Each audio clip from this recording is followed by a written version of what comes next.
बघा आता मी काय डॉक्टर नाही, मी आम कॉमन मॅन आहे. पण हे करत असताना मला त्या डॉक्टर राऊत साहेबांना एक विनंती करायची आहे की राऊत साहेब, तुम्ही यांना रात्री 2 वाजता ॲडमिट केलं.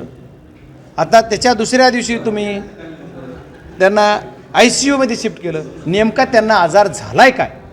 आणि ज्या दिवशी न्यायालयीन कोठडी मिळते त्याच दिवशी कसं दुखते हो? बरं दुखतंय मान्य, आता आजारावर कोणाच्या कसं बोलू आपण? आरोपी याची की मग ही स्टोरी कोण बनवते?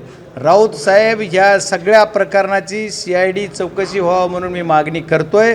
मानव हक्क अभियानाचं सुद्धा आजच पत्र इथल्या CID DIGला सगळ्यांना आलेले आहेत. पुणे CIDला आणि तुमच्या ह्यांना DIG औरंगाबाद संभाजीनगरला पण आलेला आहे. आणि याच्यातसुद्धा त्यांनी सांगितलं वस्तुनिष्ठ अहवाल घेऊन आम्हाला लवकरात लवकर या. मग याच्यानंतर राऊत साहेबांची चौकशी होणार नाही असं थोडंच होणार आहे.